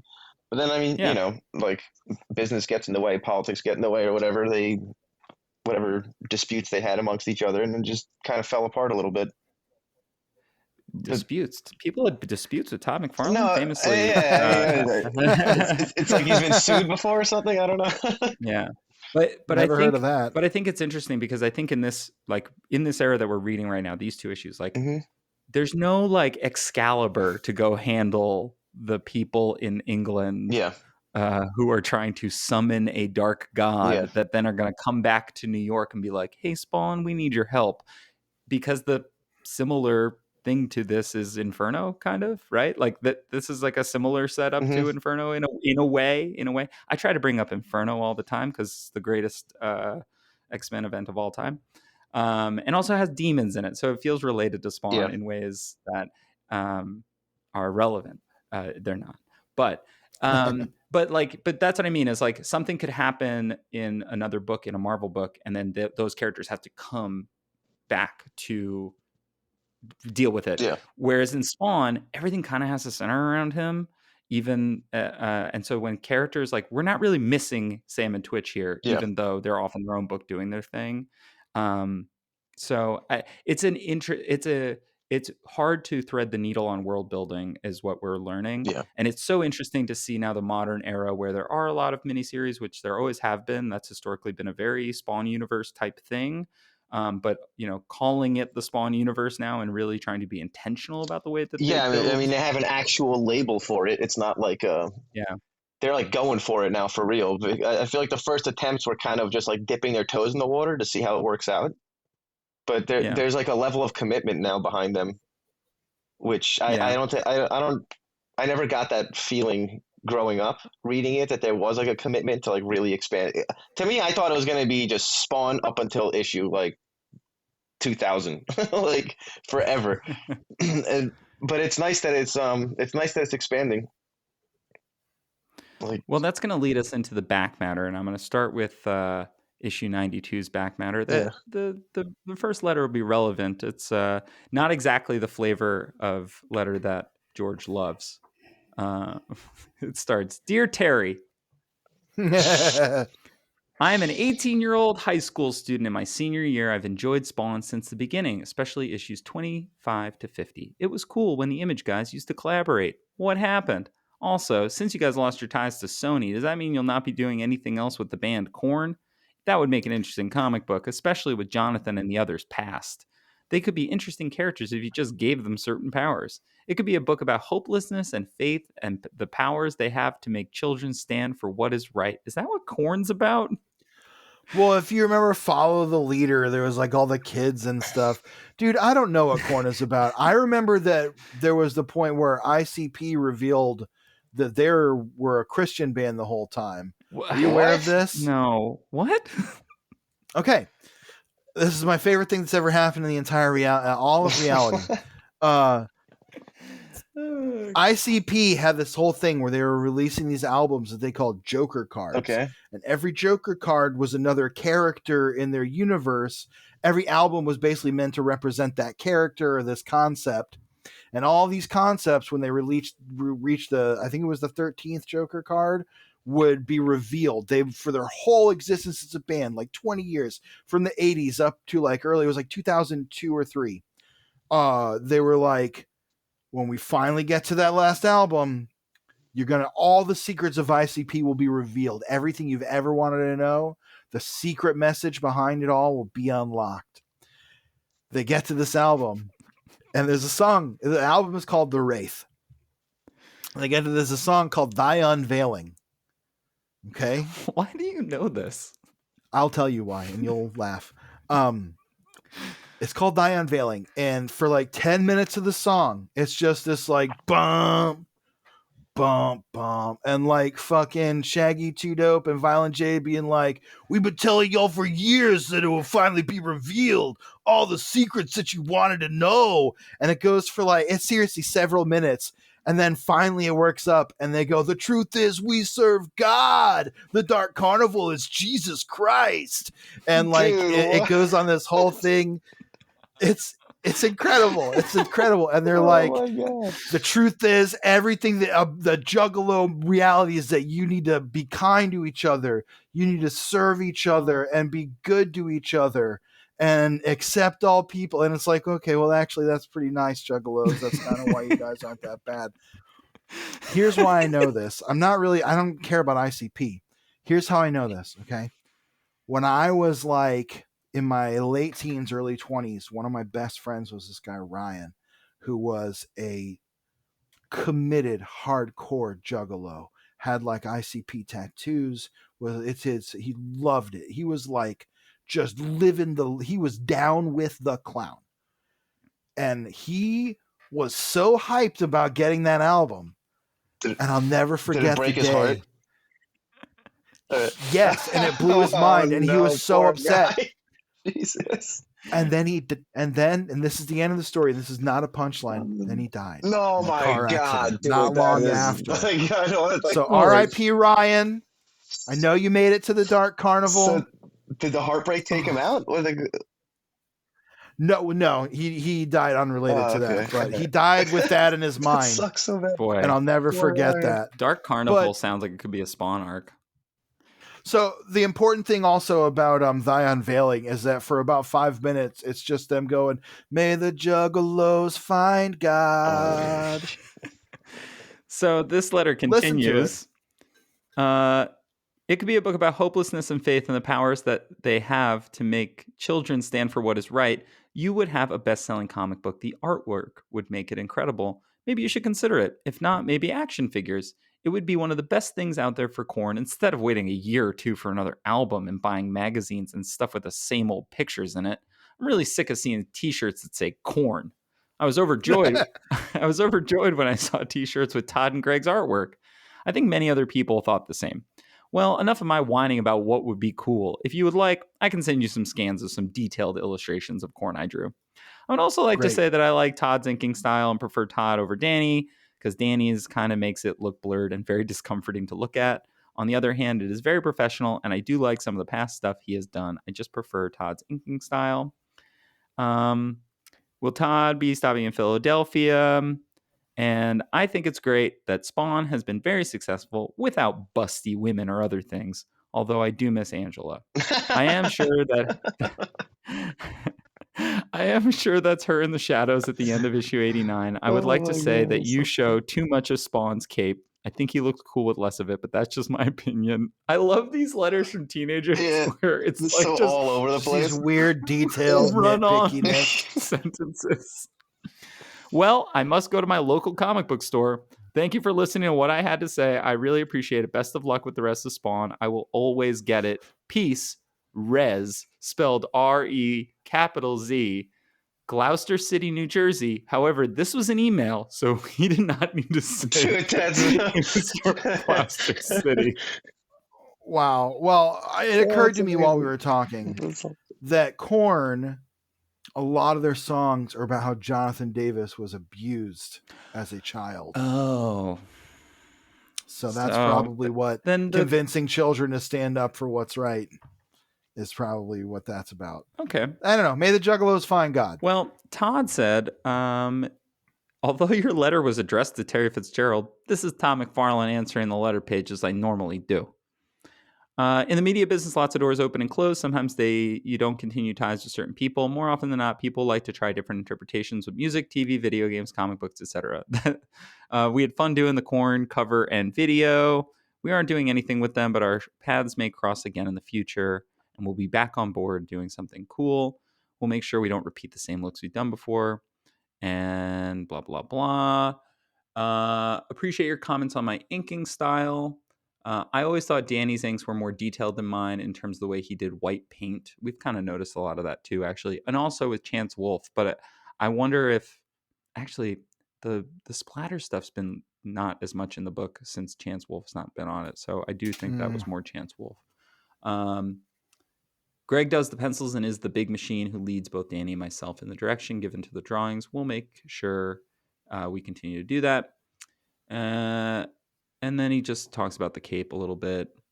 The next letter says, my first time writing, although the subject matter may be a bit dated, I hope you will address the issue, for it has me quite puzzled.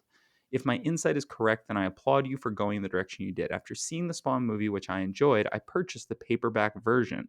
Toward the end of the book, in the scene where Spawn and Cagliostro return from battling Violator and Malbolge's minions in Hell, they're sitting on the floor of what appeared to be the family room of Terry and Wanda's home. Spaz approaches Spawn in a loving fashion because he recognizes Al Simmons. At this point, Cyan notices this and yells out, "Daddy." In the movie, the same thing occurred while simultaneously Violator was approaching our heroes through the wall. so it could be perceived that Cyan was yelling out of fear. However, in the book, there was no simultaneous action from Violator. His approach came after Cyan yelled. The perception here is Cyan realized that by Spaz recognizing Spawn, Al Simmons might be her biological father. So, sir, I direct this to you. Knowing each medium of Spawn, comic, animated, and movie, has its own storyline regarding the movie and book, is my insight correct or flawed? Thank you for taking the time to read my long letter. I look forward to the future of Spawn in all forms.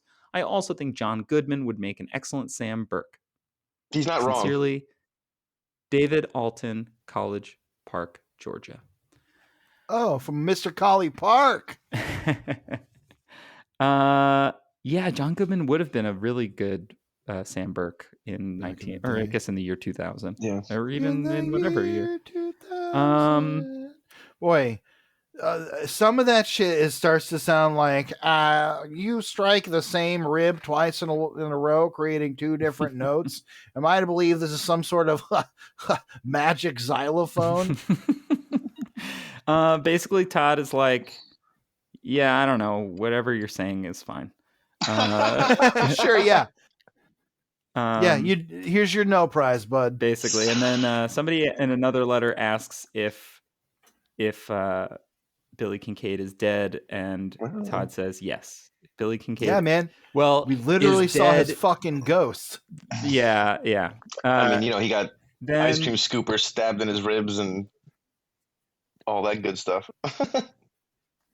They don't make ghosts of alive people. Yeah, true. This is true. Also, that's all I'm saying. The back page ad for Spawn 92 is kind of funny because somebody was on Deadline and just live on Spawn.com because nobody covers McFarlane toys better than Spawn.com. That's right.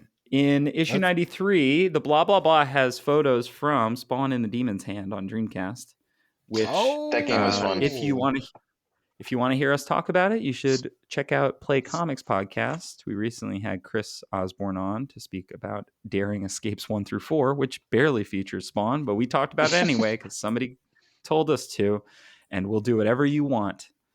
We're just your humble podcast pigs. That's almost a guarantee. But we have got another letter. Dear Mr. McFarlane, my name is Steven. I am 13 years old and a huge Spawn fan. I have been for a long time. Great. How much? 13, you said? Yeah. He's been a Spawn fan for a long time, which at this point is 8 years. It's more than half of his life, man. Like, come on. I have every Spawn comic and many of the action figures. I have a few questions and comments for you. As I said before, I have every Spawn.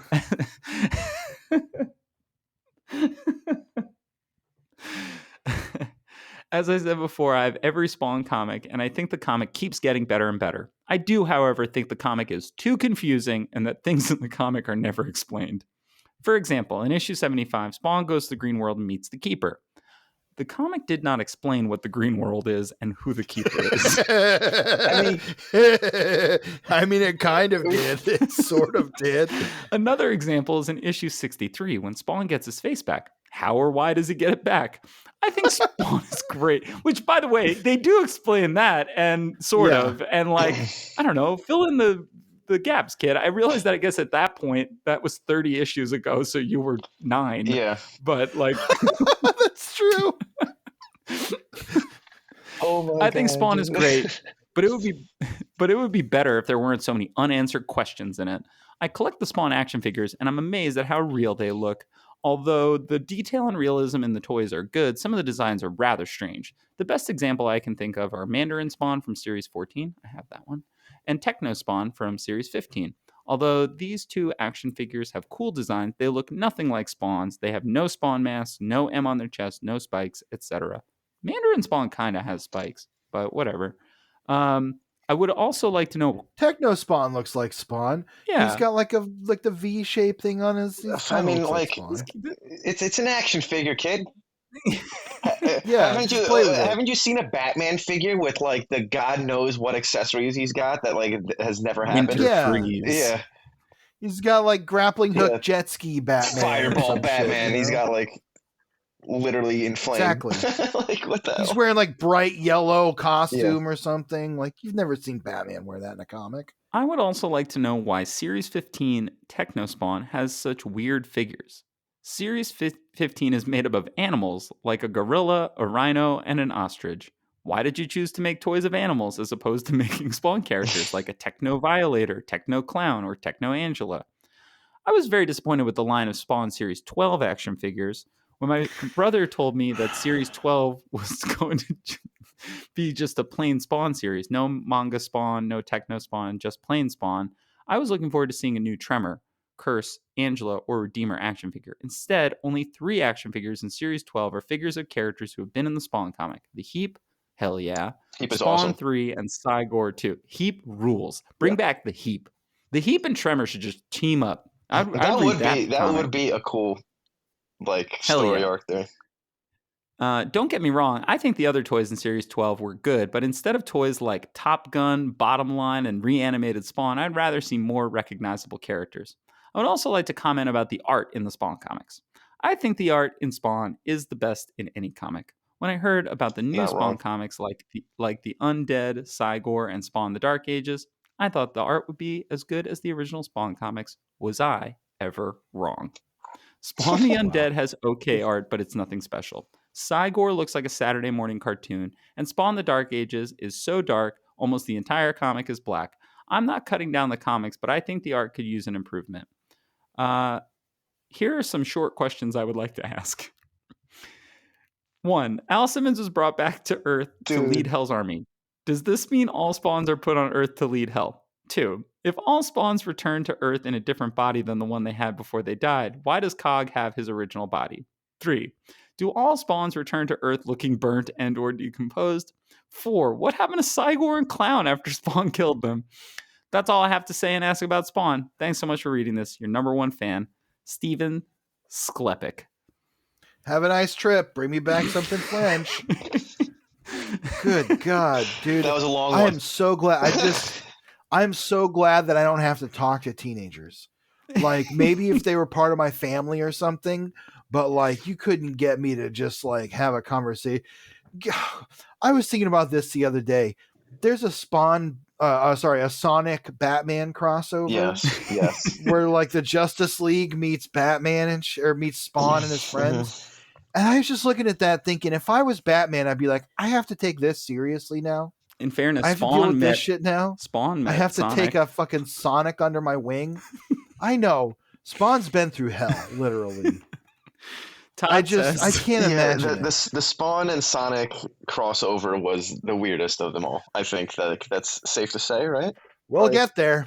We'll get there. Cover that? Oh, man. Sonic 2 was my shit, man. Oh, my God. Oh, the original Sonic 2? Yeah, Fuck that was my game, man. I actually had a pet hedgehog for a while. Whoa! Yeah. What did you name it? His name was Jerry. Love that. Yeah, that's so good. I'm not naming Jerry the Hedgehog. I'm not naming him. Not Sonic, dude. Totally normal speed hedgehog. They're shockingly just fast. Normal dude. guy. I see where they got it from. The whole thing. They're like. Yeah, I get it. When they run, they have super long legs, but they tuck them up into their body. It's really weird. So when they run, they just straighten them out, so they gain maybe 1.5 inches, 2 inches off the ground, and they're just gone, man. They're really fast, dude. Well, welcome back to Spawnhography. Love they're that. great pets. I think they don't live long enough, so it's kind of heartbreaking when they pass away. Oh, yeah, it is sad. Well, R.I.P. Jerry. Yeah, this episode dedicated to Jerry. Oh, thanks, guys. Yeah. Todd says, it's interesting to see someone as young as yourself being a fan for so long. You were 4 years old when Spawn began, so I'm assuming a lot of the issues and toys you collected were gathered when you got older and had to put together your collection by purchasing them from a secondary market. Yeah, okay, Todd. It's a lot. I gather that you had to purchase your toys later from the secondary market, as some of them were not being sold at the time you were age appropriate to be buying them yourself at the time. He's such a nerd, just like all of us. It's so funny. Well, I just like that also that Todd meets people where their letter is at. He feels like the response had a word count, though. Yeah. That's how I write when I need 200 words. Hopefully that was fun for you. The hunt is always greater than the kill. In response to why we don't answer a lot of questions that are posed in the comic book, I would say we do give the answers, but we give them in a less linear fashion than most comic books. For example, in Spawn 75, when Spawn goes into the green world, the end result is he's now closer and more in tune with evil, which is why he acts the way he does to some degree in Spawn the Undead's comic book.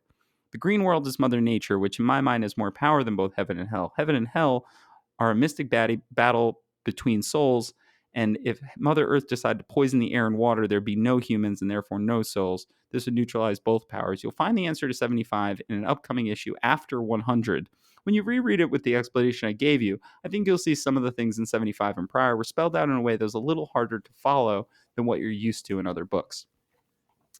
To answer some of your questions about the toys and choices we make, we never said that every toy had to be a Spawn, blah, blah, blah. And we're going to do some motorcycles soon. With the expansion of our new books, I understand the natural comparison of the artwork to Spawn, but Spawn is the king of the hill and in the capable hands of Greg and Danny Miki. I can't say I disagree with some of your comments on the books. We have taken measures to make some improvements. Jeez. Okay, Todd. He always is telling people that. That is the like concerning looking into it of like Todd McFarlane responses.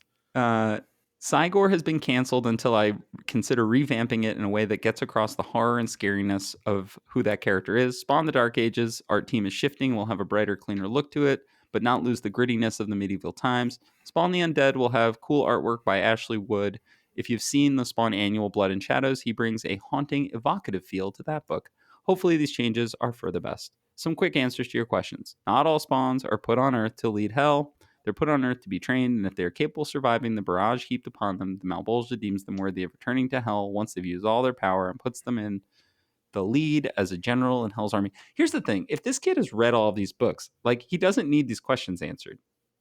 Right. Maybe he's just 13 years old. Yeah, he just wants to hear from his idol, you know? He says Cog has his original body because he's never, as of this date, used up all of his powers and has literally a minute amount.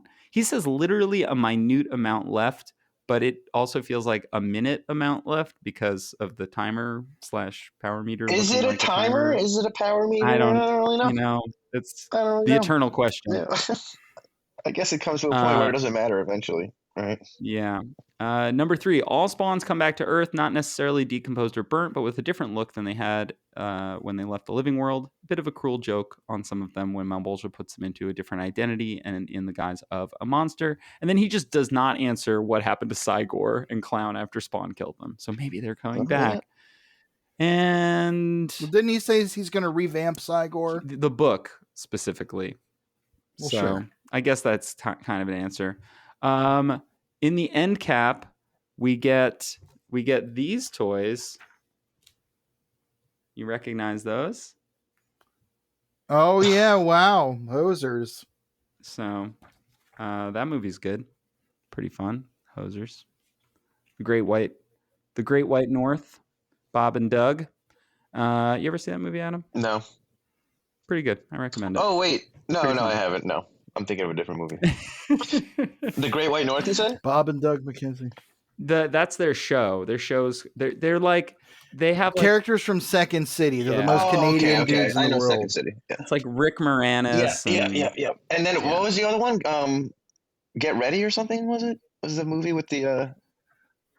The movie was Strange Brew. Strange Brew. Yeah. Yeah. Strange Brew. I remember. Yeah, I'm talking about the one with the lady that got engaged and has to like not get murdered. Ready or Not. That's Ready or Not was the movie I was talking about. Yeah. Oh, and we still got some toys that get your mojo rising. Nice. Wow. I love groovy that baby. This whole era has just so many Austin Powers. I mean, toy ads. It's so funny. I didn't appreciate it at the time of release, but Austin Powers is like one of the funniest movies. The original one was like so important to my friend group. It's such gold, man. The first one's pretty good. It gets kind of into itself too much as like a franchise, but like the first one as a spoof of like James Bond. Hilarious. Oh God, when he's like he's doing the 3-point turn. Yes, like so the good. 10,000 point turn. It's a great movie. Yeah. All right, well, that has been 2 issues of Spawn and the back matter. We're gonna get into final thoughts. Adam, what are your final thoughts on issues 92 and 93? I mean, they're like such a good precursor for what's to come. I mean, the Urizen versus Spawn, which is teased, is not only one of the best figures in the whole McFarlane line, but like also one of the better fights. Hell yeah. Have you guys seen that figure? That thing is one of my favorites. I actually haven't, and I feel like it's going to make me want to get it. Yeah, it will.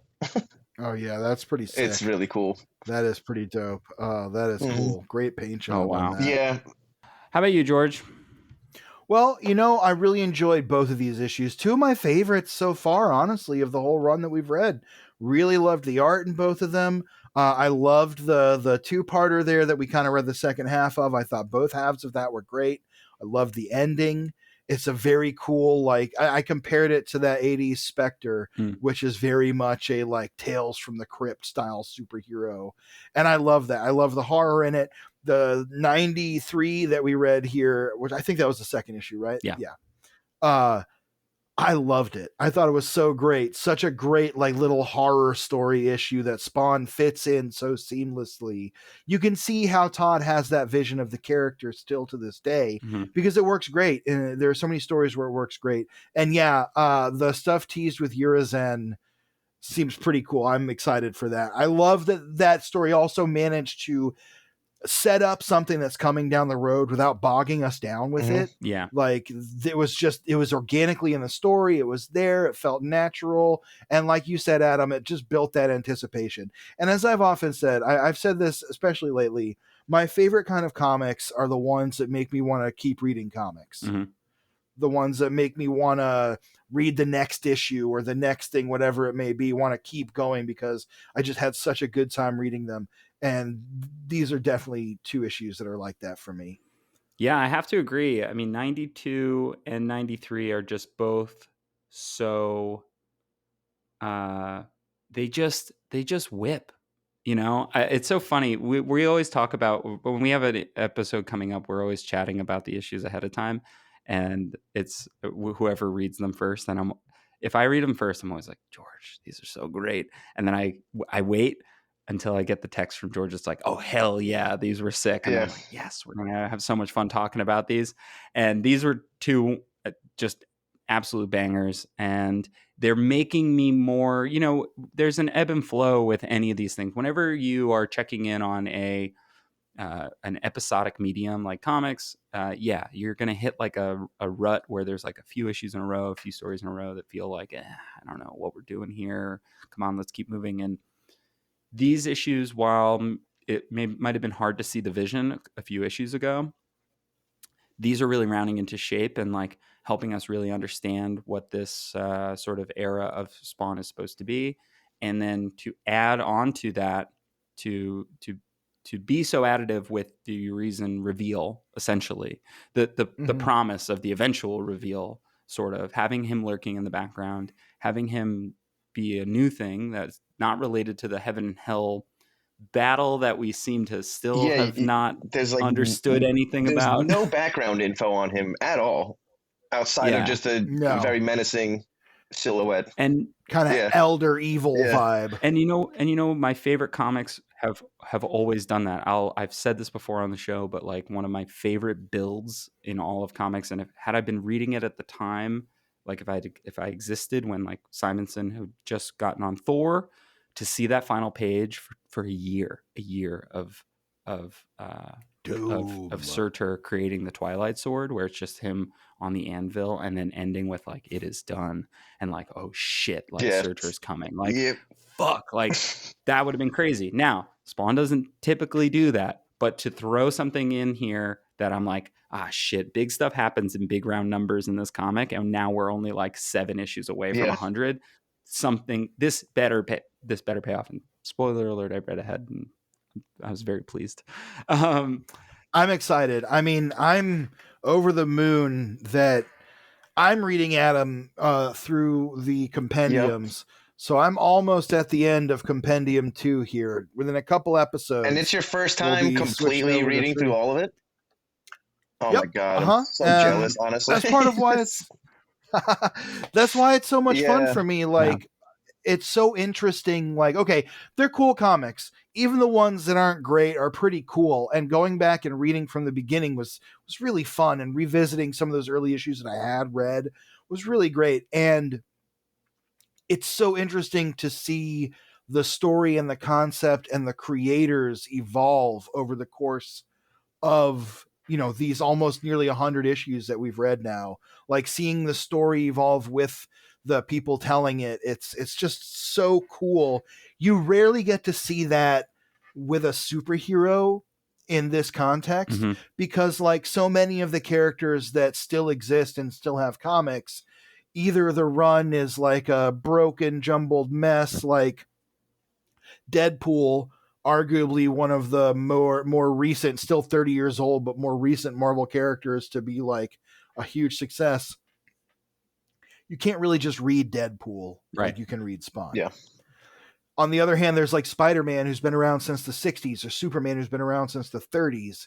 And like, you can't really read Superman or Spider-Man in the same way. Yeah. It's not the same kind of experience as seeing this creative vision that is like one guy's thing, his passion kind of explode. It's so cool. Yeah, and just it's such a cool the evolution experience. over all like the 30 years. I mean, obviously you guys aren't up to that point yet, but like it just changes. Like there's peaks, valleys, you know, like, and it's you almost feel like a connection growing with it. I'm much more defensive of Spawn now than I think I ever was as a kid. Like now I'm like, hey everybody, you know, comics pretty good is Spawn. It's pretty fun. Pretty good. Well, before we head out, Adam, obviously, you know, r/Spawn's Universe is the subreddit that you moderate, but do you have anything else you'd like to plug, that you'd like to talk about, that you like to I would honestly share with say everyone check out this art competition that we have going on over there with the Kickstarter. Have you guys looked into that at all? Will it still be going by the time this comes out? It's so the final entry, May 17th, I want to say. Oh, lovely. So yeah, then there'll still be like 2 weeks. Yeah, that's enough to get. Yeah, 2 weeks is good. 2 weeks is enough to. Most artists could get a figure painted in 2 weeks. But all the details are on there.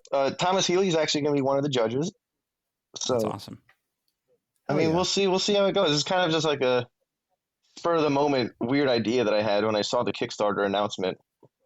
I was like, there's like a strong customizing community within like the Spawn world. And the Spawn community. Yeah, I was Spawn community. In a way, it was kind of selfish because I kind of wanted to see what everyone would come up with. So I've been seeing lately, there's someone on the Mezco forums, the Mezco Reddit, who has been making custom Spawn Mezco characters that look fucking sick. I don't know if you know Mezco, like the 112 figures, but they're almost like super updated, like Amigo almost. They have like cloth costumes and everything. And this person is like hand sewn the costumes onto the figures and like hand sculpted the shit. They got to do an entry. Yeah, I'll see if I can find the post or whatever. But they just posted a she Spawn. It looks sick. Awesome. Yeah, I mean we have a lot of good entries, so we'll see. Nice. We'll see what comes. It's going to be competitive. And what's the prize again for everybody listening? So basically, there's 3 categories. There's just a regular repaint. There's modified McFarlane figures, and then there's fully custom ones if you want to like 3D print something and paint it. So the winners of those categories are going to get mailed the artist proof version of the Kickstarter, and they will have to. Nice. They're going to have to customize that in their own vision, and then the winner of that will receive a premium 3-pack. That's awesome. Fuck yeah. That rules. That's great. Well, that's really fun. Everybody look out for that on the Spawn's Universe Reddit. Yeah. George, what's your recommendation?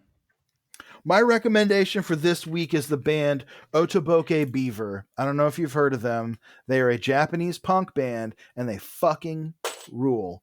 Earlier today, I was just watching. They did a live set on KEXP. I've been watching a lot of like live KEXP videos. Otoboke Beaver. They're like an all-girl, all-woman punk band from Japan. Their name is taken from a love hotel by the school they went to. If that tells you anything. Nice. But they're just great. Fucking really killer, like hardcore punk.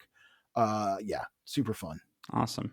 My recommendation is going to be the last movie I watched, which is Hal Ashby's Shampoo, starring Goldie Hawn and Warren Beatty.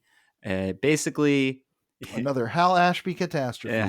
If you're a Touche Amore fan, then you'll know what that is in reference to, the song Hal Ashby. But that's partly why I watched the movie, because I was like, I think I've never watched a Hal Ashby movie. Turns out I have. Harold and Maude. But I've never seen Shampoo. Shampoo follows, written by Warren Beatty, starring Warren Beatty as a Hollywood hairdresser in the late 60s on like the eve of the election, who is trying to get his own business started, but he just can't stop fucking. Dude just can't stop fucking. Warren Beatty can't write a movie about a dude who can stop fucking. So. I mean, most of the movie is like, I need to get money to start up this business, and every lady is like, yeah, you want to fuck though? And he says yes. Spoiler, he says yes a lot, and that's gonna come back to bite him. So, did you know that? Okay, you know Warren Beatty made the Dick Tracy movie in 1990. Yeah. I love that movie. I think it's underrated. I also think it's kind of boring, but also I love it. It's kind of boring, but yeah, it looks great. Kind of like the Phantom. Madonna, incredible. Did you know that the Phantom is interesting? We'll talk about that sometime. Phantomography. I won't derail us again. Did you know that the reason they've never made another Dick Tracy movie is because Warren Beatty still owns the film rights to Dick Tracy, and the way he's been able to hold on to them is that every like 2 or 3 years he releases a like direct to YouTube Dick Tracy movie that's like Dick Tracy gets interviewed at the Palme d'Or or some shit like that. That is what? And it's just like him just talking to people as Dick Tracy. That's incredible. That's like it is. It's wild. Adam, you can what have you learned today that you didn't know you were going to learn? I've learned a lot of random stuff. Welcome to our brains that are filled with nonsense. I think that the Juggalo Christianity thing was the one that got me all the true. most. Well, Adam, thank you so much for joining us for these 2 issues. For the first tease of your reason, and I'm excited to keep going with this. It's been really fun, and thank you for being one of the holding the gates of the Spawn community open. Oh, I mean, it's like so many people. It's not even. I wouldn't even consider it really like work or anything like that. It's just like it does itself, really. You know, I'm just pressing buttons, making sure no one gets into fights. Hey, listen, we appreciate you. What we also appreciate is if you like the show, you rate, review, subscribe on Apple Podcasts, Google Podcasts, Spotify, wherever you listen to your podcast. We really appreciate it. If you want to find us on social media, we're at Spawnography or at Spawnography Pod. If you hang out on Reddit, you'll find me posting about every new episode every Monday-ish when I don't forget, sometimes Tuesday. And if you want to send us something, you got questions for us, spawnographypod@gmail.com. You can send us an email. We'll read whatever you send us, probably. So be nice. Yeah, please be nice. But also, if you're mean, what do we ever do to you? Well, with that, George, I have one last thing to say. For Todd so loved the world, he gave his only begotten Spawn. See you later, Hellspawn. Spawn!